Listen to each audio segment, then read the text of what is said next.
Hi hello नमस्कार. मी तनुजा. माझ्या mini ब्लॉगमध्ये मी स्वागत करते. आज आणले होते मी बाजारातून वाम आणि आता वाम बनवायचे ते ग्रेव्हीमध्ये बनवते. तर मी तेल तापवलं आहे, त्याच्यात टमाटर टाकला आहे, लसूण टाकला आहे, कढीपत्ता टाकला आहे, ते व्यवस्थित फ्राय केलं आहे. आला लसूणची पेस्ट टाकली आहे आणि हिरवी मिरची आणि कोथिंबीरचं वाटण पण टाकते. ज्यांना खोबरं टाकायचं त्याने खोबरं पण टाका आणि मस्त व्यवस्थित तेल सुटेपर्यंत फ्राय करून घ्या. त्याच्यामध्ये मी टाकते लाल तिखट, हळद आणि गरम मसाला. आणि तिखट तुमच्या अंदाजे टाका. हो, आम्ही कमीच खातो म्हणून मी कमीच टाकले बरं. आणि ते पण तेल सुटेपर्यंत चांगलं शिजवा, जेणेकरून भाजीचा तुमचा रंग छान येईल. त्याच्यामध्ये पाणी टाका.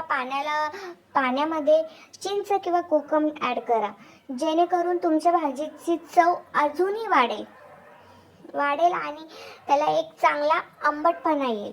आणि आंबट असल्यावरती नॉनव्हेजचा तर वास अजिबात येणार नाही. आणि व्यवस्थित त्या पाण्याला उकळी आल्यावर त्याच्यात वामचे पीस टाका. पीस टाकल्यावरती ते स्लो गॅसवरती शिजवा. ते 15 ते 20 मिनटं शिजवा. हो, नाहीतर तुम्ही 5 मिनटात मच्छी शिजते म्हणून लगेच शिजवाल आणि काढून घ्याल, तसं करू नका. 15 ते 20 मिनटं स्लो गॅसवरती शिजवा, जेणेकरून तुम्ही नॉनव्हेजचा वास येणार नाही. आणि मग आपली भाजी एकदम चमचमीत तयार होणार. व्हिडिओ आवडला असेल नक्की लाईक करा, कमेंट करा, शेअर करा आणि सबस्क्राईब करा. आणि माझ्या चॅनलला फॉलो करायचं विसरू